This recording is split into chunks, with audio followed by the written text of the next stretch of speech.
بسم اللہ الرحمن الرحیم. السلام علیکم. پروگرام 11 تار میں وسیم بادامی آپ کو خوش آمدید کہتا ہوں. رمضان المبارک کی آخری گھڑیاں ہیں. کئی ممالک میں کل عید الفطر ہے. دنیا کے جن ممالک میں کل عید الفطر اور وہاں ہمارے پروگرام دیکھا جا رہا ہے ان سب کو بہت بہت عید مبارک. دل تو نہیں چاہتا کہ اس موضوع پر بات کی جائے لیکن تلخ حقائق کا سامنا کرنا چاہیے. اگر آنکھیں بند کر لی جائیں تو اس سے حقیقت نہیں چھپ سکتی. مایوس بھی نہیں ہونا چاہیے لیکن حقیقت سے آنکھیں بھی نہیں چرانی چاہیے. 27 رمضان المبارک کے دن ایک واقعہ پیش آتا ہے جب بس کو روکا جاتا ہے اور اس کے بعد لوگوں کو شناخت کر کے ایک لسانی بنیاد پر گولیاں مار دی جاتی ہیں. یہ کوئی نیا واقعہ نہیں ہے. اس سے پہلے بھی اسی انداز کے واقعات اسی جگہ پر ہو چکے اور اس سے پہلے اسی انداز سے فرقہ وارانہ بنیاد پر بھی لوگوں کو بسوں سے اتار کر چن کر مارا جاتا رہا. ابھی اس واقعے کو ہم بھولے نہیں تھے بلکہ میں اپنی طور پر بات کروں تو میں تو آن ایئر اس کو اگنور کرنے کی اس لیے کوشش کر رہا تھا تاکہ یہ نہ ہو کہ اب عید کے دن قریب آ رہے ہیں اس میں بھی وہی افسوسناک خبریں کہ اس کے بعد لیاری میں ایک واقعہ پیش آ جاتا ہے فٹ بال میچ کے دوران جس میں 14 یا کچھ اطلاعات کے مطابق 11 بچے مار دیے جاتے ہیں. فگرز میں ڈفرینس ہے لیکن جس میں بچے جاں بحق کر دیے جاتے ہیں, بچوں کو مار دیا جاتا ہے. تلخ حقائق ذرا پروگرام کے آغاز میں کریں گے, ابتدائی حصے میں کریں گے اس پر بات اور پھر پروگرام کے دوسرے اور آخری حصے میں جو کچھ ایک انٹرنیشنل فرنٹ پہ ڈیولپمنٹ ہے پاکستان اور بھارت کے تعلقات اتار چڑھاؤ جو ایک ریسنٹ ڈیولپمنٹ ہوئی ہے کنٹرول لائن پر مبینہ کچھ پرابلمز ہوئی ہیں اس حوالے سے ہی بات کریں گے کہ اس کے مستقبل میں کیا امپیکٹ ہوں گے. ایک ایسے موقع پر جب نواز شریف صاحب اور بھارتی ان کے جو ہم منصب ہیں ان کی ملاقات بھی متوقع ہے اقوام متحدہ میں اور پھر یہ دونوں فرنٹس پہ ٹینشن کبھی بلٹ ہوتی ہے کبھی معاملہ کول ڈاؤن ہوتا ہے. اس پر بھی بات ہوگی پروگرام کے آخری حصے میں. ایک چھوٹے سے بریک کے بعد گفتگو کا باقاعدہ آغاز کرتے ہیں.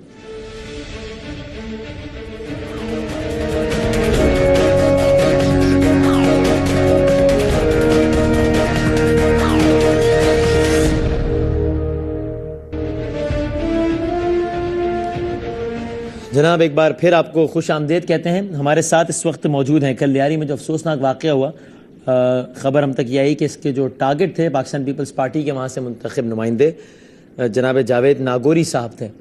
وہ اس وقت ہمارے ساتھ موجود ہیں. ذرا ان سے کچھ اس حوالے سے بات کرتے ہیں. جاوید ناگوری صاحب السلام علیکم. والسلام.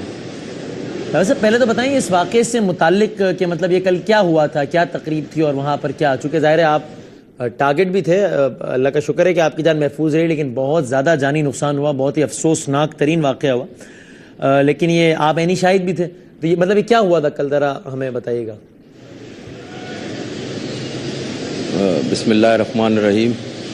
کل جو تھا لیاری میں ہمیشہ کی طرح رمضان میں یہ اس طرح کے پروگرام ہوتے ہیں, ٹورنامنٹ ہوتے ہیں, کرکٹ ٹورنامنٹ ہوتے ہیں, فٹ بال ٹورنامنٹ ہوتے ہیں. تو اسی حوالے سے جو تھا کہ مجھے وہاں پر مہمان خاص کر کے مدعو کیا گیا تھا وہاں پر. تو جب میں وہاں پہنچا میں نے تقریباً پونے گھنٹے جو ہے میچ کو دیکھا ہے. اس کے بعد جب انعامات تقسیم ہوئے, انعامات میں نے تقسیم کیے فرسٹ اور سیکنڈ آنے والوں کو. اس میچ سے جب میں باہر نکلا ہوں فٹ بال گراؤنڈ سے اس سے تو جیسے ہی میں اپنی گاڑی کے پاس پہنچا ہوں تو ایسا زوردار ایک دھماکہ ہوا ہے جو دور دور تک جو مجھے دوستوں نے بتایا کہ سنائی دیا گیا ہے. اور اس افسوسناک واقعے میں جو کہ مجھے ٹارگٹ کیا گیا تھا اس میں لیکن معصوم بچے اور جو ہے چھوٹے چھوٹے بچے 11 سال سے لے کر 13 سال کے معصوم بچے جو ہے شہید ہوئے جن میں بڑے بھی شامل ہیں. 11 سے زیادہ جو ہے اس افسوسناک واقعے میں جو لوگ شہید ہو گئے اور 20 سے 25 لوگ جو ہے زخمی ہوئے ہیں جن میں اب بھی جو ہے ان لوگوں کی جو ہے 3 سے 4 لوگوں کی جو ہے شدید حالت ہے اس وقت جو ہے. اور یہ کیا آپ کو کچھ اندازہ کوئی خدشہ کہ یہ کیا ہوا یہ واقعہ اچانک, یعنی کس سلسلے کی کڑی ہے یا کون سا ہاتھ ہے پیچھے, کیا ہے؟ دیکھیں اس وقت اندازہ تو یہ ہے کہ پورے پاکستان میں جمہوریت پسند لوگوں کو تھریٹ آ رہے ہیں دہشت گردوں کی جانب سے. ماضی میں بھی ایسا ہوا ہے کہ جن لوگوں نے دہشت گردوں کے خلاف بات کی ہے, میری لیڈر جو ہے شہید بے نظیر بھٹو صاحبہ بھی جو ہے اسی بم بلاسٹ کے اندر جو ہے ان کے پاس 18 اکتوبر کو جو ہوا اور دوسرے لوگوں پر جو ہے اس طریقے کے جو ہے بم حملے ہو چکے ہیں. تو یہ اسی سلسلے کی میں سمجھتا ہوں کڑی ہے. لیاری میں پہلے بھی جو الیکشن کمپین کے دوران عدنان بلوچ جو ہمارے ٹپل 1 کے صوبائی امیدوار تھے ان کی کمپین میں اسٹیج کے پاس جو ہے موٹر سائیکل کے اندر بم نصب کیا گیا تھا. تو میں سمجھتا ہوں کہ یہ اسی کی ایک کڑی ہے, کیونکہ ریموٹ سے جو ہے یہ بم کو جو استعمال کیا گیا, اور دھماکہ اتنا شدید تھا کہ وہاں موجود آس پاس گاڑیوں کو اتنا شدید نقصان پہنچا, اور جو ہے کافی لوگ جو ہے اس میں شہید ہوئے. لیکن اچھا, یعنی آپ کو لگتا ہے کہ یہ جو ایک دہشت گردی کے خلاف جنگ کا جو ایک فال آؤٹ آ رہا ہے, جس کے نتیجے میں مختلف افراد, بے نظیر بھٹو صاحبہ, یہ ان واقعات کی ایک کڑی ہے؟ یعنی آپ اس کا لیاری کے مخصوص حالات یا کراچی کے مخصوص حالات سے کوئی لنک نہیں سمجھتے, بلکہ وہ جو ایک لہر ہے جس کی وجہ سے پورے پاکستان کے مختلف علاقوں میں ہو رہے ہیں حملے, یہ اس کی کڑی ہے؟ دیکھیں, موجودہ صورتحال سے تو یہی ساری چیزیں سامنے آ رہی ہیں. اب جب ریاستی ادارے جو ہے اس کی تحقیقات کریں گے تو تمام صورتحال واضح طریقے سے جو ہے سامنے آ جائیں گی. لیکن اس وقت جو دہشت گردی کی جو ایک لہر ہے پاکستان کے اندر, تو میں سمجھتا ہوں یہ اسی سلسلے کی ایک کڑی ہے, کیونکہ اتنا زوردار دھماکہ جو کہ لیاری سے گولی مار تک جو ہے لوگوں کو سنائی دیا گیا ہے, اور دور دور تک, اور اس کی اتنی شدت تھی کہ وہاں پر جو ہے گھڑے تک پڑ گئے ہیں روڈ کے اوپر جہاں پر یہ موٹر سائیکل کھڑی ہوئی تھی. تو میں سمجھتا ہوں ضروری میں یہ میرے ذہن سے تو میں یہ اندازہ لگا سکتا ہوں کہ وہ ہاتھ بڑے مضبوط ہیں, وہ بڑے جدید لوگ ہیں, اور بڑے ٹیکنک سے وہ لوگ اپنا کام کر رہے ہیں. تو اس طرح کے دہشت گرد جو لوگ ہیں, یہ انہی لوگوں کی سازش ہو سکتی ہے کہ اس شہر کو, اس پاکستان کو جو ہے. لیکن یہ بتائیں جاوید صاحب کہ یہ مطلب ایسا کیا مسئلہ ہے؟ یہ ویسے تو خیر کراچی کے حالات بطور مجموعی ہی کوئی زیادہ آئیڈیل نہیں ہے, لیکن یہ لیاری میں خاص طور پر کیا مسئلہ ہے؟ مجھے معلوم ہے کہ آپ لوگوں کو یہ بھی ایک اعتراض ہے کہ جناب لیاری کو الگ کر کے کیوں بات کی جاتی ہے, پورے کراچی میں حالات کون سے بہتر ہیں. لیکن سر, اب تو یہ باقاعدہ سندھ ہائی کورٹ نے بھی 2 دن پہلے آبزرویشن دی نا کہ جناب لا انفورسنگ ایجنسیز کے لیے نو گو ایریا ہے لیاری. یعنی عجیب ہے کہ میڈیا کے لوگ پہنچ جاتے ہیں لا انفورسنگ ایجنسیز کے لیے نو گو ایریا ہے, تو مطلب ایک جگہ پر عملاً جب رٹ ہی نہیں ہوگی لا انفورسنگ ایجنسیز کی, تو پھر تو وہاں پر جس کا بھی بس چلے گا وہ کر لے گا اس نے جو کرنا ہوگا. اور یوں دیکھا جائے تو بس آپ کا چلتا ہے. یہ جملہ میں اس اعتبار سے کہہ رہا ہوں کہ وہاں سے منتخب نمائندے تو آپ ہیں نا. تو یہ سندھ ہائی کورٹ دے رہا ہے یہ آبزرویشن, اس آبزرویشن کے بارے میں کیا کہے گا کہ لا انفورسنگ ایجنسیز کے لیے ایک نو گو ایریا بن گیا ہے لیاری؟ میں تو چیف جسٹس میرے قابل محترم ہیں, اور کورٹس میرے جو ہے قابل احترام ادارے ہیں, لیکن میں سمجھتا ہوں یہاں پولیس اپنی جو ہے کام کر رہی ہے, مجرموں کو پکڑتی ہے, تھانوں پہ پولیس موجود ہے, پولیس اپنا گشت کرتی ہے, پولیس آ رہی ہے. پولیس کا ایک اچھا رول رہا ہے یہاں پر. ماضی میں جو ہے یہاں کے حالات جو تھے انگور آباد اور جو ہے آگرہ تاج کالونی میں جو حالات پیش آئے تھے, اس کے اندر پولیس کی کارکردگی ہے, پولیس اور رینجرز کی کارکردگی ہے. ان لوگوں نے لوگوں کو گرفتار کیا تھا.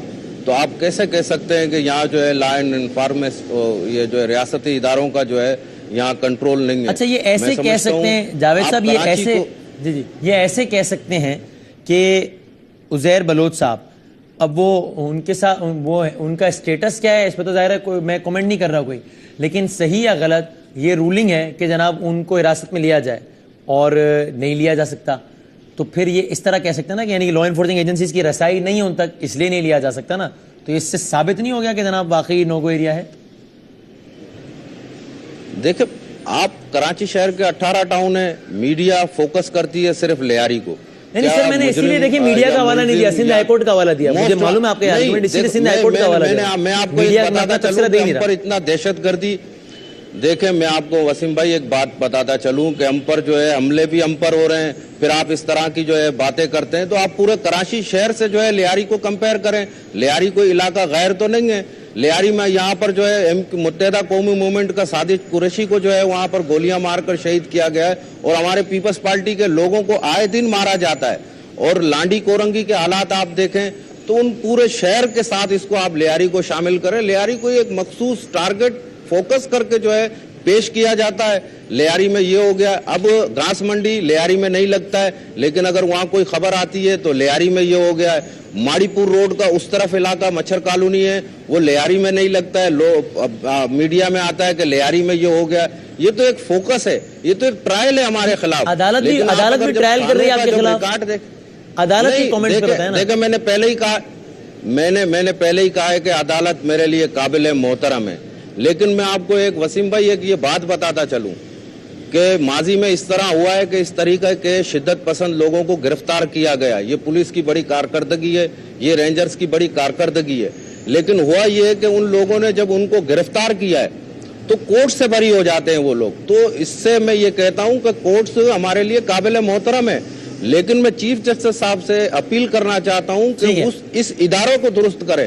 اگر وسیم بھائی میری ایک عرض سنیں, اگر اس ادارے کو درست کریں گے, آپ جائیں, خدا کی قسم آپ کورٹ میں جائیں گے تو وہاں مدعی جسے کہتے ہیں ہم فریادی, وہ ایسا ہوتا ہے کہ بے بس دکھائی دیتا ہے. وہاں پر جوابدار اس طرح سے گھومتا ہے کہ ہر آدمی کو دل کرتا ہے کہ میں جرم کروں اور اس طرح چھوٹ کر باہر آ جاؤں. میرے ساتھ اگلے مہمان بھی ہے, بس میں آپ سے اجازت لینے سے پہلے اور اگلے مہمان کی طرف جانے سے پہلے یہ بتائیں, کل کے واقعے کی ایف آئی آر کٹوا رہے ہیں آپ کسی کے خلاف, یہ کیا کر رہے ہیں, یا کٹوائی ہے اب تک آپ نے؟ بالکل نہیں, اب تو ہم اس سوگ سے باہر نہیں نکل پائے ہیں. ہم نے لوگوں کے گھروں میں جا رہے ہیں, ان لوائقین کو جو ہے صبر کی تلقین کر رہے ہیں کہ اللہ تعالیٰ ان مرحومین کو جو ہے جنت الفردوس میں جگہ دے اور ان کے لوائقین کو صبر عطا فرمائے.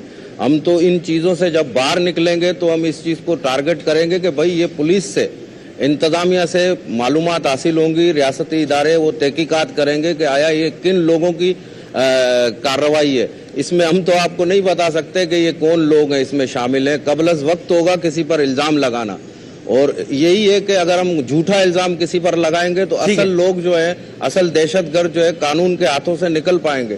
اس کی پولیس بھی تحقیقات کر رہی ہے, ہم اپنے طریقے سے بھی جو ہے شواہد حاصل کر رہے ہیں کہ کیا وجہ تھی, کیسے یہ واقعہ ہوا ہے, اور کس کے خلاف جو ہے ہم اس کے لیے جو ہے ہم اس کی ایف آئی آر کاٹیں. اور اس واقعے کی میں سخت الفاظ میں مذمت کرتا ہوں, اور ان واقعات میں یہی ہوتا ہے کہ جمہوریت پسند ایف آئی آر آپ نے ابھی نہیں کٹوائی, لیکن آپ کہہ رہے ہیں کہ ہم ابھی تعین مشکل ہے, قبل از وقت ہے, بعد میں تعین کریں گے. ٹھیک ہے, بہت نوازش. کس پر کٹائیں گے ہم, کس پر کٹائیں گے آپ وسیم بھائی, آپ بتاؤ کس پر کٹائیں گے, آپ بتا دو کس پر کٹائیں. اگر آپ کو جس پر آپ کو شک, نہیں آپ مجھے بتاؤ, آپ اتنا میڈیا چلا رہے ہیں, آپ بتائیں کس پر کٹائیں. جس پر شک ہوتا ہے اس کے خلاف مجھے بتاؤ, مجھے نام بتا دو, میں نامینیٹ کرتا ہوں. میں خود ایف آئی آر میں اپنے نام سے اپنی مدعیت میں داخل کرتا ہوں.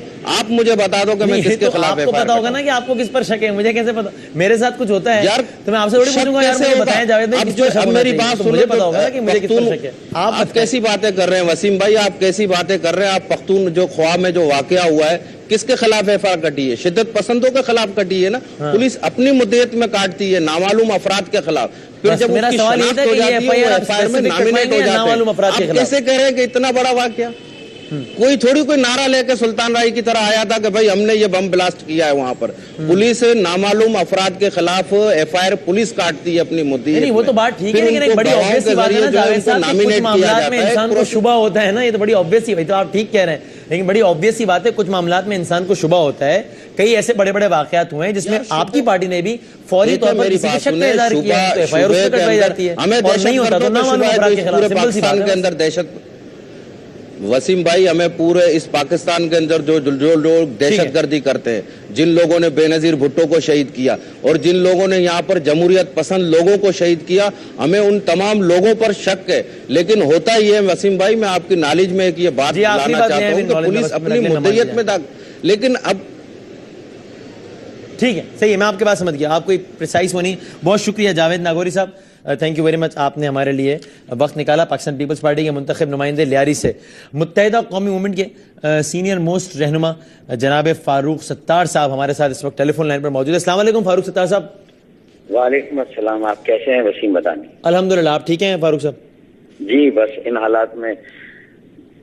ہاں تو مجھے یہ بتائیے گا فاروق ستار صاحب کہ لائک واٹ از رانگ, مطلب ویسے تو اگین بطور مجموعی پورے ملک کے حالات کوئی قابل فخر نہیں ہے, لیکن what is so wrong with Karachi کہ میں پچھلے جتنے بھی رمضان یاد کر لوں یا جو بھی بڑے بڑے ایونٹس یاد کر لوں, اچھی یادیں ہیں ہی نہیں. کبھی اس شہر میں ایسا ہوتا ہے کہ رمضان میں وہ ایک رات میں 8 I hate to even say this, I hate to repeat this, but ایک رات میں 8 بوریاں مل رہی ہوتی ہیں, کسی کی آنکھیں نکلی ہوئی, کسی کا سر کٹا ہوا. کبھی لیاری میں بچے مارے جاتے ہیں, ایک گھنٹے میں 4 دھماکے. یہ کوئی ہے آپ کو امید ریئلسٹکلی اسپیکنگ کہ یہ معاملہ بہتر ہوگا, یا بس وہی مذمت کرتے ہیں سازش ہے, جمہوریت کے خلاف سازش ہے, کراچی منی پاکستان ہے اس لیے سازش ہے, یا پھر ایک لسانی ہم جو ہے وہ ہے ہماری وابستگی اس لیے ہمارے خلاف سازش ہے؟ یہ ان روایتی بیانات سے آگے جا کے آپ کو لگتا ہے معاملہ حل بھی ہوگا فاروق بھائی؟ میرے خیال میں ہم تو گزشتہ 5 سالوں سے ان روایتی بیانات سے بہت آگے چلے گئے ہیں، اور قائد طریق الطاف بھائی بار بار یہ کہہ رہے ہیں کہ اس شہر کو انتہا پسند دہشت گردوں کے حوالے کیا جا رہا ہے، یہاں جرائم مافیا بہت تیزی سے اپنے نئے اڈے قائم کر رہا ہے، اور ایسا محسوس ہوتا ہے کہ جیسے ریاست غیر مؤثر ہو گئی ہے، اور حکومت یا تو اتنی نااہل ہے یا وہ بھی در پردہ اس کے کچھ عناصر بھی کم از کم جو لوگ جرائم میں ملوث ہیں ان کی سرپرستی کر رہے ہیں، تو یہ ایک تاثر آ رہا ہے۔ اب بات آپ یہ کے ہے خیال کہ میں کون سا تاثر قوی ہے فاروق بھائی، کہ حکومت نااہل ہے یا حکومت ملوث ہے؟ کون سا تاثر ٹھیک ہے آپ کے خیال میں؟ دیکھیں، یہی تو سب سے اہم اور سب سے بڑا سوال ہے۔ اب میری رائے جواب تو کیا ہے؟ بالکل نہیں، میری رائے تو اسے تو ایک فریق کی رائے سمجھا جائے گا نا۔ آپ لوگ زیادہ نیوٹرل ہیں، آپ لوگ اگر انویسٹیگیٹو رپورٹنگ کریں اور آپ یہ دیکھیں کہ ہماری انتظامیہ، ہمارا قانون اور انصاف کا نظام، اور پھر کیا ہماری سیاسی جماعتوں نے الطاف بھائی کی بار بار کی درخواست کے باوجود کیا وہ سر جوڑ کر بیٹھی آپس میں؟ کیا انہوں نے ملک کو اس بحران سے نکالنے کے لیے، جس میں تشدد بھی ہے، جرائم بھی ہے، اور سب سے سر فہرست دہشت گردی ہے جو اس وقت پاکستان کی بقا اور سلامتی کو سب سے سنگین خطرہ ہے، تو کیا اب وقت نہیں آ گیا کہ ہم ایک قومی انسداد دہشت گردی پالیسی بنائیں، اسے اختیار کریں، اسے فی الفور نافذ کریں، ایک کم سے کم قومی اتفاق رائے ہو، ایک قومی ایجنڈا ہو، قطع نظر اس کے کہ مرکز میں کس کی حکومت ہے، قطع نظر اس کے کہ صوبے میں کس کی حکومت ہے۔ ہم پی ایم ایل این کے ساتھ بھی اچھے تعلقات قائم کرنا چاہتے ہیں، پیپلز پارٹی کے ساتھ بھی اچھے تعلقات قائم رکھنا چاہتے ہیں، اور کمیونٹی پولیس کا نظام، ایک مؤثر مقامی حکومت کا نظام جس کی بڑی اہمیت ہے آج کے دور میں پائیدار امن قائم کرنے کے لیے، دہشت گردی کے مستقل خاتمے کے لیے، اس کا بھی ایک رول ہے۔ لوگوں کے ساتھ کنیکشن جو ہے وہ مقامی حکومت کا ہوتا ہے۔ لیکن جناب آپ فاروق بھائی بحیثیت ایک فریقی بتا دیں، آپ کی رائے بالکل ٹھیک کہہ رہے ہیں، آپ ایک فریق کی رائے تصور کی جائے گی، لیکن اپنے سابقہ تجربے کی بنیاد پر بحیثیت فریقی بتا دیجئے، یہ سارے باتیں جو آپ کر رہے ہیں اس سے مجھے تاثر مل رہا ہے کہ آپ کنفیوز نہیں ہیں، آپ کے ذہن میں ہے کہ ان معاملات کا حل کیا ہے۔ اگر آپ کو پتہ ہے کہ ان معاملات کا حل کیا ہے تو پچھلے 5 سال، ابھی تو ٹھیک ہے آپ اپوزیشن میں، لیکن پچھلے 5 سال حکومت میں رہنے کے باوجود ان باتوں پر آپ امپلیمنٹ کیوں نہ کروا پائے؟ دیکھیں، ہم پچھلے 5 سال حکومت میں اس لیے تھے کہ ہم پاکستان کو، جمہوریت کو، استحکام کو، معیشت کو اور دیہی اور شہری سندھ کی آبادی کے درمیان زیادہ سے زیادہ ہم آہنگی قائم ہونے کا ہم ایک موقع فراہم کریں۔ دیکھیں، ہم نے اس لیے یہ آپشن اختیار کیا، لیکن چونکہ اس میں بدامنی میں اضافہ ہوا، تشدد میں اضافہ ہوا، دہشت گردی میں اضافہ ہوا۔ آج جو صورتحال آپ کے سامنے، جب ہم کہتے تھے کہ کراچی طالبانائز ہو رہا ہے، یہاں دہشت گردوں کے نئے مراکز قائم ہو رہے ہیں، منگو پیر ہو، سلطان آباد ہو، کماری کالونی ہو، زینت کالونی ہو، سوراب گوٹ ہو، کون سے اورنگی کے مضافات ہوں، اور کون سے علاقے ایسے ہیں کہ جہاں اب یہ صورتحال نہیں۔ دیکھیں، پہلے ساجد قریشی ناظم آباد میں تھے تو کسی مسجد سے نکلے تو ان کو شہید کیا گیا، منظر امام اورنگی میں تھے، اپنی موٹر سائیکل پہ جا رہے تھے اپنے گھر سے تو انہیں شہید وہاں کیا گیا، رضا حیدر کو شہید کیا گیا۔ میرے 3 سٹنگ ایم پی ایس کو یہاں دہشت گردوں نے نہ صرف شہید کیا بلکہ دھڑلے کے ساتھ یہ بھی انہوں نے کہا کہ ہم نے مارا ہے، جی ہمارا کوئی بگاڑ سکتا ہے تو بگاڑ لے، اور اس پر نہ کبھی کوئی سو نوٹس لیا گیا، نہ کوئی ٹیلی ویژن ٹاک شوز ہوئے کہ ان کے قاتلوں کے حوالے سے کون ان بے نقاب کرے گا، کون گرفتار کرے گا، اور کب انصاف ملے گا ان تینوں میرے جو منتخب نمائندے تھے، ان کی فیملی کو یا ایم کیو ایم کو۔ اسی طرح سینکڑوں اور لوگ بھی ٹاک شو میں جو ڈسکشن ہوئی ہے، وہ ڈسکشن کے بعد پریکٹیکل امپلیمنٹیشن کتنی ہوئی، دیٹ ریمینز اے کوسچن۔ دیکھیں، پریکٹیکل امپلیمنٹیشن کے لیے تو صرف الیکشن کی مہم میں جب ہم تینوں جماعتیں جو اپنے آپ کو لیفٹ کی جماعتیں کہتی ہیں، جو سیکولر اپنے آپ کو کہتی ہیں، جو مذہبی انتہا پسندی یا فرقہ واریت یا اس طرح کی جو مذہب کو استعمال کیا جاتا ہے سیاست میں، تو اس میں پیپلز پارٹی، اے این پی اور ایم کیو ایم ہے، اور تینوں کا کیا حال کیا دہشت گردوں نے، کس طرح انتخابات میں پورے پاکستان میں انتخابی عمل سے ان کو باہر کیا، تو اس وقت تو ہم تینوں آپس میں ساتھ بیٹھ گئے تھے۔ آج پیپلز پارٹی پھر کامیاب ہو کر آ گئی ہے، آج اس کی پھر حکومت قائم ہو گئی ہے، اے این پی وائپ آؤٹ ہو گئی ہے، تو پیپلز پارٹی اگر فاروق بھائی اس وقت تو یہ امپریشن بھی دیا جا رہا تھا نا کہ ہم ٹھیک ہے، لیکن اس وقت تو یہ امپریشن بھی دیا جا رہا تھا نا کہ ہم ہیں لیفٹ کی پارٹیز، بلکہ حیدر عباس رضوی صاحب تھے، تاج حیدر تھے اور بشیر جان تھے. پریس کانفرنس کی آپ لوگوں نے، بلکہ 3 دنوں میں 3 پریس کانفرنسز ہوئی جماعتوں کی، اور اس میں تاثر دیا گیا کہ ہم تو ہیں لیفٹ کی جماعتیں، ہمیں بنایا جا رہا ہے نشانہ، اور یہ بات ٹھیک بھی ہے، اور دوسری طرف ہیں رائٹ کی جماعتیں جنہیں نہ صرف یہ کہ نشانہ نہیں بنایا جا رہا بلکہ ان کو تو سپورٹ مل رہی ہے، بلکہ وہ تو شاید ایک کوئی اور ایجنڈا لے کر آگے آ رہے ہیں. سر آج اس رائٹ کی جماعت کے صدر کو تو آپ نے سپورٹ کیا، اپنے ووٹس دے کر، وہ اب آپ پاکستان میں حالات کی بہتری کے حوالے سے اس رائٹ کی جماعت سے جس کا نام PMLN ہے، اس کے کردار سے کتنا زیادہ مطمئن اور پر امید ہے؟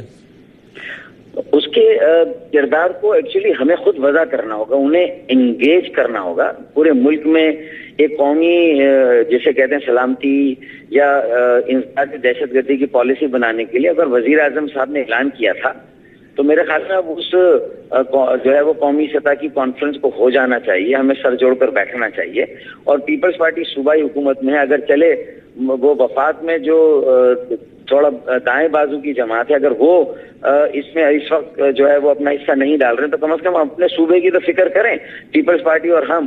اور پیپلز پارٹی اگر ہمیں دعوت دے تو ہم تو تیار ہیں کہ ہم بد امنی کو ختم کرنے کے لیے، ہم دہشت گردی کے مستقل خاتمے کے لیے، یہاں ہر طرح کے جرائم کو سے پاک کرنے کے لیے کراچی کو ہم پورا تعاون کرنے کے لیے فاروق صاحب، یہاں پر جو لا انفورسنگ ایجنسیز کی جو پرفارمنس ہے کراچی کے اعتبار سے اسپیسیفکلی بات کر رہا ہوں، رینجرز کی اسپیسیفکلی پوچھ رہا ہوں، کتنا زیادہ مطمئن یا غیر مطمئن ہے اس سے؟ میں اس کے اوپر کوئی جواب دوں، پہلے تو اگر سیاسی طور پر میں اور حکومت مل کے اگر کوئی نگرانی کر رہے ہوں، ہماری اوور سائٹ اچھی ہو، صوبائی سطح پہ صوبائی اسمبلی کو اس میں کوئی کردار دیا جائے، اس کی اسٹینڈنگ کمیٹی جو انٹیریئر کی ہوتی ہے یا وزارت داخلہ سے متعلق اس کو کوئی کردار دیا جائے، یا وزیر اعلیٰ ہاؤس میں یا گورنر ہاؤس میں کوئی کیمپ ایسا قائم کیا جائے جہاں 24 گھنٹے MNAs اور MPs پیپلز پارٹی کے اور MQM کے وہاں بیٹھیں اور ساری سچویشن پر نظر رکھیں. تمام قانون نافذ کرنے والے جو مختلف ادارے اور ایجنسیاں ہیں ان سے اجتماعی طور پر بھی رپورٹ لیں اور علیحدہ بھی رپورٹ لیں. پھر علاقوں میں جو کمیٹیاں قائم کی جا سکتی ہیں شہریوں کی، جن کے بغیر انہیں اونرشپ دیے بغیر تو ہم اس جنگ کو جیت ہی نہیں سکتے ہیں. تو اب ہمیں تو یہ کام کرنا چاہیے. یہ کل کا واقعہ تو ہم یہ پہلے بھی کہہ رہے تھے، دیکھیں کہ آج اگر لیاقت آباد میں یہ واقعہ ہو رہا ہے، سوسائٹی میں ہو رہا ہے، یہ گلستان جوہر میں ہو رہا ہے، نارتھ ناظم آباد میں بم پھٹ رہے ہیں، پھر الیکشن کیمپین میں عزیز میمن کے جو ہے وہ ریلی میں بھی جو ہے میٹنگ میں بھی اس طرح کا دھماکہ ہوا تھا. تو ہمیں یہ نہیں، ہمیں یہ آج ہمارے کسی کے گھر میں آگ لگی ہے، کل کسی اور کے گھر میں آگ لگے گی. تو ہمیں اس کو ابھی سے اس کے خلاف آخری سوال میرا صرف یہ ہے آپ سے کہ آپ کو صوبے کے عنوان سے پاکستان پیپلز پارٹی اور مرکز میں پورے پاکستان کے عنوان سے Muslim League Noon law and order solve کرنے میں کتنی زیادہ سنسیئر نظر آتی ہے؟ آخری سوال ہے. میرے ججمنٹ سے فرق نہیں پڑتا کہ وہ سنسیئر ہیں یا نہیں ہے. کراچی کی سب سے بڑی جماعت کے سب سے اہم نمائندے ہیں تو آپ کی ججمنٹ ویٹیج تو رکھتی ہے بہرحال. لیکن actions should speak louder than the words. So your comments about their actions or their words, any comment? میرے کامنٹس یہ ہے کہ اب وقت آ گیا ہے کہ actions must begin to speak louder than the words. اب عمل کچھ ہوتا ہوا نظر آنا چاہیے. اب یہ لوگوں نے جو ہمیں کچھ عرصہ اور دیا ہے، 5 سال کے لیے اور منتخب کیا ہے، پیپلز پارٹی کے میرے دوستوں اور بھائیوں کو بھی یہ سوچنا چاہیے کہ وہ ایک صوبے کی پارٹی بن کے رہ گئے ہیں. اس الیکشن کے بعد سازش بھی ہوئی ہوگی، انہیں جو ہے وہ الیکشن میں مشکلات بھی ان کے لیے بھی تھیں، سب کچھ ہے، لیکن یہ کہ انہیں اپنی اوور آل جو پرفارمنس ہے، جو صوبہ سندھ ان کا ہمیشہ جو ہے وہ سب سے اہم صوبہ رہا ہے، یہی ان کا لٹمس ٹیسٹ ہے.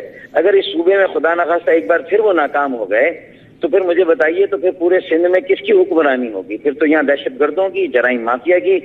آج بھی جس طرح بھتہ مافیا ہے، اغوا برائے تاوان میں جو لوگ ملوث ہیں، پھر زبان زد عام ہے، لوگ کس کا نام لیتے ہیں، سرپرستی کا تاثر آتا ہے. صوبائی حکومت کی یہ ساری ذمہ داریاں ہیں. ہم ان کی مدد کرنا چاہتے ہیں، تعاون کرنا چاہتے ہیں، ان کے ساتھ بیٹھنا چاہتے ہیں. چلے میرا آخری سوال وہی تھا، لیکن اب بالکل آخری سوال یہ کہ آپ کہہ رہے ہیں کہ ہمیں سیاسی سرپرستی کا تاثر آتا ہے، اور آج شرجیل میمن صاحب بھی یہ کہہ رہے تھے کہ یہاں پر جو گینگز کراچی میں آپریٹ کر رہے ہیں انہیں سیاسی پشت پناہی حاصل ہے. یعنی میننگ کہ کراچی کی یا سندھ کی دو جو بڑی پولیٹیکل پارٹیز ہیں ان دونوں کو ایک دوسرے پر شک ہے. آپ کو بھی سیاسی سرپرستی کا تاثر آتا ہے؟ اور ظاہر جب آپ کہہ رہے ہیں سیاسی سرپرستی تو یہاں آپ کی مراد مجھے یقین ہے اخوان المسلمون تو نہیں ہے، پیپلز پارٹی ہوگی. اور جب شرجیل صاحب بھی کہتے ہیں کہ سیاسی پشت بنائی، ان کا بھی تعلق، ان کا بھی اشارہ حزب اللہ کی جانب نہیں ہوگا، یقیناً آپ کی جانب ہوگا. تو آپ کو سر دونوں کو ایک دوسرے کی جب انٹینشنز پر ہی اب تک ڈاؤٹ ہے تو پھر تو ہم بہت دور کھڑے ہیں نا سولوشن سے، اس کا مطلب اس وقت.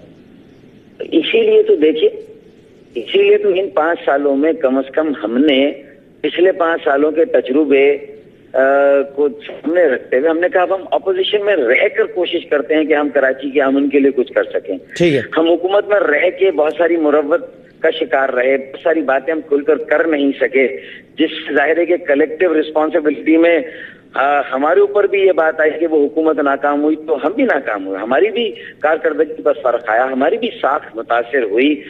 اس میں یہ کوئی چھپانے والی بات تو ہے نہیں ہے. ہمارے ووٹرز بھی ہم سے بدظن ہوئے، یہ تو ہم نے سامنے کی بات ہے. لیکن اگر ہم صرف پاکستان پیپلز پارٹی کے میرے دوست اور بھائی بھی صرف محترمہ بے نظیر بھٹو شہید اور ذوالفقار علی بھٹو شہید کو لے کر ہی ہر الیکشن جیتنا وہ سمجھتے ہیں کہ وہ جیت جائیں گے آسانی سے، تو اب ایسا نہیں ہونے جا رہا. ان 5 سالوں میں وہ پورے ملک سے سکڑ کر صرف سندھ کی پارٹی گئے ہیں. اللہ نہ کرے اگر آج بھی انہوں نے صرف اس بات کا سہارا لیا، تاثر کی بات نہیں، آپ سروے کرا کر دیکھ لیں، مطلب یہ کہ لوگ کیا کہہ رہے ہیں، کاروباری طبقہ کیا کہہ رہے ہیں. ٹھیک ہے، وہ لوگوں کی شکایت اور سارے لوگ کپڑا مارکیٹ کے 50% لوگ دکانیں بند کر کے چلے گئے، کن کی پرچیاں وہاں پر آ رہی ہیں. تو مطلب اگر اس کی انالیسس کریں، سی پی ایل سی کے ساتھ بیٹھیں، دوسرے نیوٹرل فورمز ہیں ان کے ساتھ بیٹھیں، عدالتیں کیا کہہ رہی ہیں، کہاں ایف آئی آر کٹی ہوئی ہیں، کن کے خلاف ایکشن ہونے چاہیے.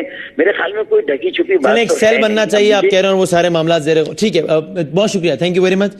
فاروق ستار صاحب پاکستان پیپلز پارٹی کے ایم پی اے اور ایم کیو ایم کے سینئر رہنما فاروق ستار صاحب سے بات ہوئی. ایک بریک لیتے ہیں اور بریک کے بعد کچھ جو پاکستان اور بھارت کے تعلقات کی سطح پر جو ڈیولپمنٹ ہوئی ہے اس پر ہم چھوٹے سے بریک کے بعد بات کرتے ہیں.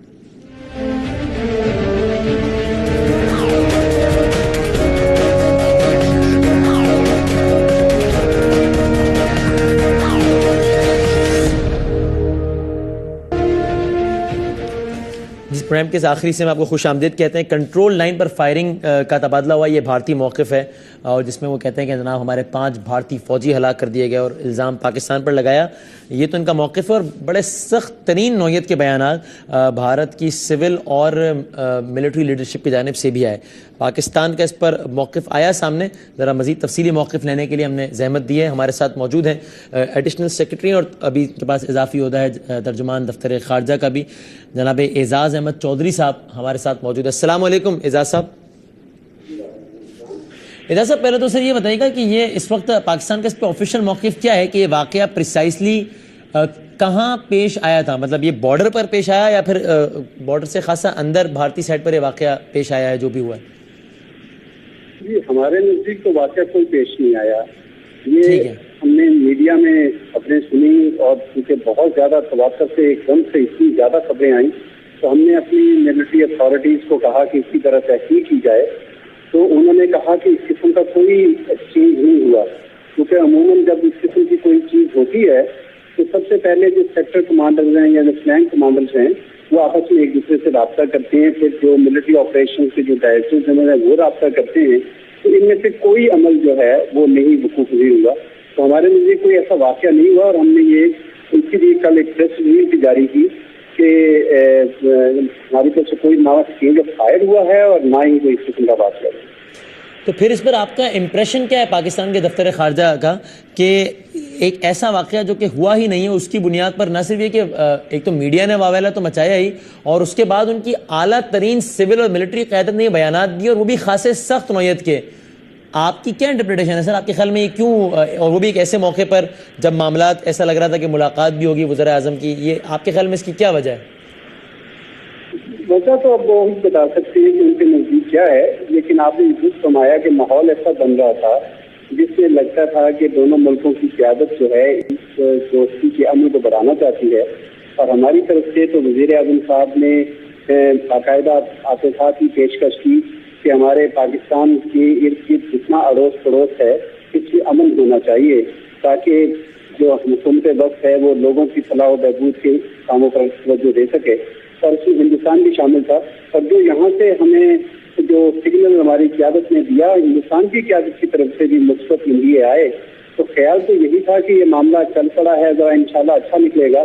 بٹ یہ بدقسمتی سے کوئی ایسا واقعہ جو خدا جانے معلوم کیا ہوا، ان کو تحقیق کرنی چاہیے تھی، تصدیق کرنی چاہیے تھی، جس کے بعد وہ میڈیا میں جاتا یا جس طرح کا بھی اس کو ریئیکشن شو کیا جاتا.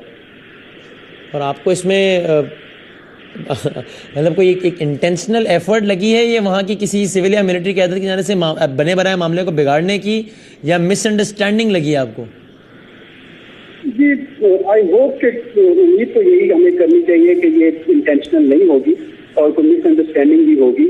اور آج بھی ہمارے ڈی جی ایم او اور ان کے ڈی جی ایم او کے آپس میں بات چیت کی ہوئی ہے، اور ہمیں امید ہے کہ یہ غلط فہمی ان کی دور ہو جائے گی. لیکن ساتھ ہی آپ نے آج دیکھا کہ ہندوستان میں ہمارے سفارت خانے کے سامنے کچھ لوگ ڈیمونسٹریشن کرنے آ گئے، اور ایمبیسڈر ریزیڈنس کے سامنے بھی وہ خیر انہوں نے نعرے بازی تو کی لیکن اندر داخل نہیں ہوئے یا کوئی اور اشتعال انگیزی نہیں کی. اس پہ بھی ہم نے آج دفتر خارجہ میں ڈپٹی ہائی کمشنر کو ہندوستان کے بلایا اور ان کو کہا کہ پاکستانی سفارت خانے کی اور ہمارے سفارتکاروں کی حفاظت کو یقینی بنایا جائے. ایسا لیکن یہ بتائیے گا ابھی ایک صرف ازمپشن ہے، اور اس ازمپشن کی ایک بنیاد ہے، اور وہ بنیاد یہ اشتعال انگیز بیانات ہیں، اور پھر وہ بھی ایک ایسے واقعے کے جو کہ آپ کہہ رہے ہیں کہ ایگزسٹ ہی نہیں کرتا. جو واقعہ ایک تو ہوتا ہے ایک واقعہ ہوا اور ایگزیجریشن ہو، ایک ایسا واقعہ جو کہ ایگزسٹ ہی نہیں کرتا، اس کی بنیاد پر اتنا زیادہ واویلا. یعنی آج کے پاکستان کے سب سے بڑے روزنامے میں خبر چھپی کہ جناب انہوں نے کہا کہ منہ توڑ جواب دینے کا وقت آ گیا ہے، جلد بدلہ لیا جائے گا. یہ آرمی چیف کہہ رہے ہیں، ان کے کوئی لوور رینک کا آدمی نہیں کہہ رہا. میرا سوال صرف یہ ہے کہ اگر اب یہ بیانات کی ریفلیکشن نظر آتی ہے بارڈرز پر، کچھ ایسے اقدامات ہوتے ہیں جو کہ ایسا لگے کہ وہ انسٹیگیٹ کرنا چاہ رہے ہیں، تو کیا پاکستان کا کیا ری ایکشن ہوگا اس پر؟ ہماری تو یہ بار بار یہ ہم کہہ رہے ہیں کہ جو ایگزسٹنگ میکینزم بنے ہوئے ہیں، ایسے اگر کوئی رپورٹ ایسی آئی ہے ان کے اپنے علاقے کے اندر کہیں کوئی رپورٹ ایسی ہوئی، کوئی واقعہ ہوئی، خدا معلوم کیا ہوا، ایک تو اس کی تحقیق اور تصدیق کرنا ان کا اپنا کام ہے، لیکن ہونے کے بعد بھی جو میکینزم بنے ہیں ان کو استعمال کیا جائے بجائے اس کے کہ میڈیا کے ذریعے بات کی جائے، کیونکہ ٹینشن کے اوپر جانا مناسب نہیں ہے. ہم چاہتے ہیں کہ مذاکرات کا عمل دونوں ملکوں کے اندر جاری رہے تاکہ اعتماد سازی جو ہے وہ بڑی ضروری ہے. اعتماد سازی جو ہے، اعتماد کا فقدان جو ہے وہ پھر مزید اس قسم کے ماحول کو آگے یعنی بنا دیتا ہے جس میں اشتعال پڑ جاتا ہے. لیکن اگر جارحیت ہوتی ہے، جس طرح ایک ڈرون کے حوالے سے بھی ایک واقعہ پیش آیا تھا، اگر ایسا کچھ ہوتا ہے کسی بھی حوالے سے کسی بھی فرنٹ میں، تو پھر اس صورت میں ممکنہ ری ایکشن کیا ہوگا؟ اب وہ اسپیکولیشن تو مشکل ہے کہ اگر ہو تو کیا ہوگا. ہمیں امید ہے کہ ایسا نہیں ہونا چاہیے اور نہ ہونا چاہیے. اس وقت دونوں ملکوں کو بڑی ضرورت ہے کہ آپس میں اعتماد کو بڑھائیں، اور قیادت بھی چاہ رہی ہے کہ تعلقات بہتر ہوں، اور پاکستان تو اچھی ہمسائیگی کے تعلقات چاہتا ہے ہندوستان کے ساتھ، اور ہماری طرف سے یہ مثبت رویہ جاری رہے گا. اور یہ ملاقات ہے متوقع یہ جو اقوام متحدہ کے پلیٹ فارم پر ہونی تھی دونوں وزراء اعظم کی؟ جی ابھی تک کی اطلاع کے حساب سے تو اگر کوئی ایسا موقع نکلتا ہے کہ دونوں وزراء اعظم ایک ہی وقت میں وہاں پہ اقوام متحدہ میں اپنی تقریر کے لیے آتے ہیں تو بات بن سکتی ہے، ٹائم طے ہوتا ہے تو ملاقات ہو سکتی ہے. ٹھیک ہے. اور جو ٹریک ٹو ڈپلومیسی جس کی بھی پچھلے دنوں دوبارہ بات ہوئی، اس کا کوئی رزلٹ یا پھر یہ حالیہ جو ناخوشگوار ڈیولپمنٹ ہوئی ہے اس کی وجہ سے آپ کو لگتا ہے وہ کچھ متاثر ہوا ہے یا ہو سکتا ہے؟ دیکھیے ٹریک ٹو ڈپلومیسی تو ہر حال میں جاری رہنی چاہیے. ہمارے نزدیک تو ٹریک ون بھی رہنی چاہیے. فارمل تعلقات میں بھی کبھی انٹرپشن نہیں آنی چاہیے، ورنہ تو وہ جو لوگ کوئی ایسے ایلیمنٹ اگر ایسے ہوں جو تعلقات کو خراب کرنا چاہتے ہوں تو ان کے آگے تو ہاسٹیج نہیں بننا چاہیے. ہم تو چاہتے ہیں کہ تعلقات جو ہے وہ مذاکرات کا سلسلہ، آپس میں ڈائلاگ کا سلسلہ کبھی بند نہ ہو. ٹریک ٹو جو ہے وہ تو خالصاً یعنی غیر رسمی ہے، تو اس لیے وہاں پہ تو بات چیت رہنی چاہیے، اس سے اعتماد سازی میں مدد مل سکتی ہے. ٹھیک ہے، بہت شکریہ، تھینک یو ویری مچ. ہمارے ساتھ موجود تھے دفتر خارجہ کے ترجمان جناب اعزاز احمد چودھری صاحب، جو کہ کہتے ہیں ٹریک 2 ڈپلومیسی تو ہر حال میں جاری رہنی چاہیے، بلکہ ہماری یہ خواہش ہے کہ ٹریک 1 ڈپلومیسی بھی جاری رہے. اور دونوں وزراء اعظم کی ملاقات کے حوالے سے کہتے ہیں کہ اگر آنے والے دنوں میں کوئی ایسا ایونٹ ہونا ہے جہاں پر ایکسیڈنٹلی اتفاقیہ دونوں وزراء اعظم موجود ہوں تو ملاقات ہو بھی سکتی ہے، لیکن اس طرح کی کوئی خاص باقاعدہ اہتمام جس میں ان دونوں وزراء اعظم کی ہی ملاقات ہو، ایسا کوئی ارینجمنٹ بہرحال نہیں ہے. پروگرام دیکھنے کا بہت شکریہ. facebook.com/11HOURPK پر اپنی رائے سے ہمیں آگاہ کیجیے گا. زندگی رہی، صحت رہی تو ہوگی کل ملاقات. تب تک کے لیے اللہ حافظ.